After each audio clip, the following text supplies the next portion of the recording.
اعوذ باللہ من الشیطان الرجیم بسم اللہ الرحمن الرحیم۔ میرے مسلمان یارو دوستو، اللہ سبحانہ و تعالیٰ ہر انسان کو بہترین ڈھانچے میں بنایا ہے، بڑی پیار سے بنایا ہے، اور ہر انسان کے اندر بہت سارے خوبیاں رکھی ہے اور بہت سارے کمیاں بھی رکھی ہے۔ کچھ خوبیاں رکھی ہے، کچھ کمیاں بھی رکھی ہوئی ہے۔ تو میرے یارو دوستو، اسی لیے اللہ سبحانہ تعالیٰ فرماتے ہیں کہ کسی انسان کو بھی حقیر نہ سمجھو، کسی انسان کو بھی برا نہ سمجھو۔ یہ اللہ کو پتہ ہے کہ کب کون سا انسان اللہ کو محبوب ہو جائے گا، کچھ ایسا کام کر جائے گا جو اللہ کو بہت پسند آ جائے گا۔ جی، تو ہمارے اندر بھی کچھ کمی ہے، کچھ خوبی ہے۔ جو خوبی ہے اس کو صحیح استعمال کرنا ہے، اس پر نیک عمل کرنا ہے اور اللہ کا شکر ادا کرنا ہے۔ اور جو ہمارے اندر کمی ہے اس کو درست کرنے کی فکر میں لگ جانا ہے۔ تو ایک بات ہے دوستو، ہم انسانوں میں جو ہے کچھ خاندانی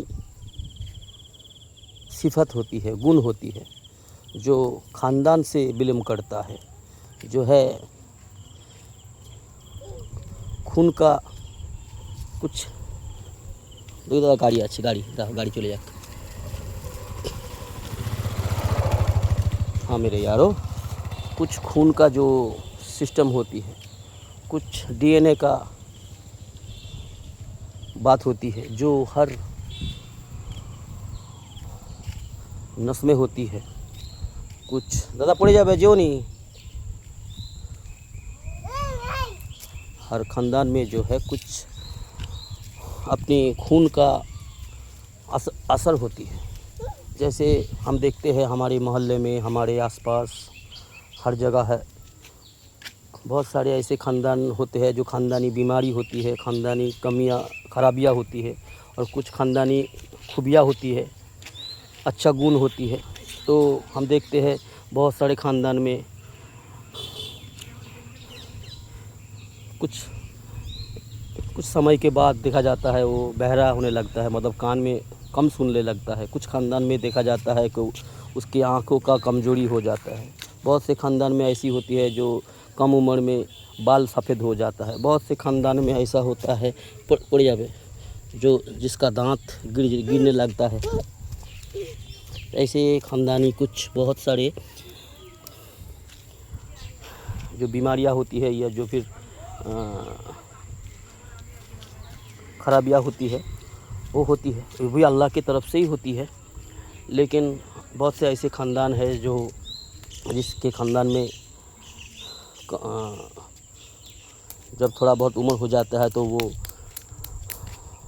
آنکھوں سے کم دیکھنے لگتا ہے۔ بہت سے خاندان ایسے ہوتے ہیں جس کا خون کا ڈی این اے ایسا ہوتا ہے کہ چھوٹی ذرا سی بات پر وہ غصہ ہونے لگتی ہے، مطلب غصے والا ہوتا ہے۔ جی، تو اسی طرح بہت خاندانی بیماریاں ہوتی ہے، خاندانی سمسیایں، ڈی این اے کا جو سمسیا ہوتی ہے، ایسے کچھ خاندانی بیماریاں خرابیاں ہوتی ہے انسانوں میں۔ تو ہمارا جو کام ہے، ہم انسانوں کا جو کام ہے، اگر ہماری خاندانی کچھ کمیاں، کچھ خرابیاں ہمارے خاندان میں ہے تو ہمیں جو ہے اس کو درست کرنے کی کوشش کرنا چاہیے۔ اگر جیسے ہم دیکھتے ہیں بہت سارے خاندان کا سسٹم ہوتی ہے، ہم دیکھتے ہیں بہت عمر تک کھڑا ہو کر نماز پڑھتے ہیں۔ ایسے 70-75 سال کی عمر ہو جاتی ہے پھر بھی وہ اسٹرانگ رہتا ہے، کھڑا ہو کر ہی صلاۃ ادا کرتے ہیں۔ بہت سے خاندان ایسے ہوتے ہیں جو 50 کے بعد جو ہے وہ کھڑا ہو کے نماز نہیں پڑھ پاتی، تو بیٹھ کے پڑھتی ہے، چیئر میں پڑھتی ہے۔ ایسے بہت سارے خرابیاں ہوتی ہیں۔ تو ہمیں جو ہے ہمارے اندر بہت سارے خرابیاں ہیں، بہت سارے بری عادتیں ہم انسانوں کے اندر ہوتی ہے۔ ہمارا جو کام ہے اس سارے بری عادت کو جو ہے بدلنے کی کوشش کرنی چاہیے۔ بری عادت، بری صفت ہمارے اندر اگر ہے تو ہمارا یہ فرض بنتا ہے کہ ہم اس کو بدلے، اس کو سدھارنے کی کوشش کریں جی۔ تو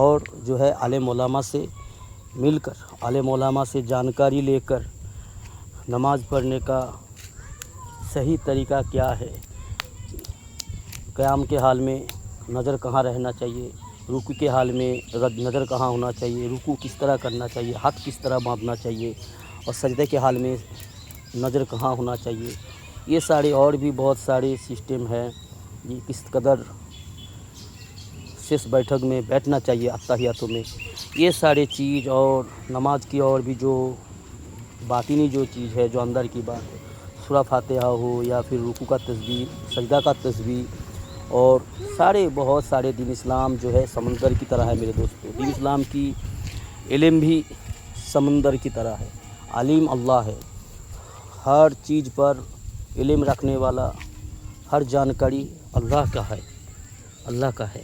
تو ہم انسانوں کے اندر جو بھی ہے وہ بہت تھوڑا ہے، بہت کم ہے، بہت جتنا بھی ہے اس میں بھی بہت کمیاں ہم کرتے ہیں جانے انجانے میں۔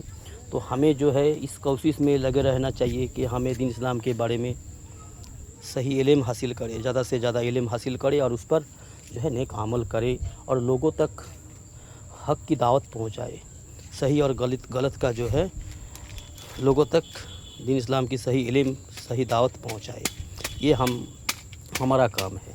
تو دین اسلام کی صحیح غلط یہ سارے چیزوں پر ہم دھیان دیں، صحیح کو اپنے اندر لائے اور غلط کو اپنے اندر سے ہم نکالنے کی کوشش کریں۔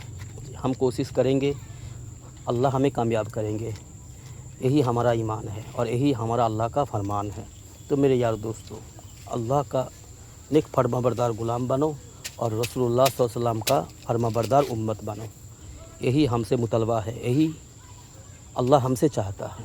تو میرے یارو، نیک عمل کرو، سلامت رہو، خیر رہو، اپنے پریوار کو اور اپنے آپ کو دوزخ سے، ہر مصیبت سے، ہر خرابی سے، ہر ہلاکت سے بچانے کی کوشش کرے۔ اللہ حافظ، السلام علیکم۔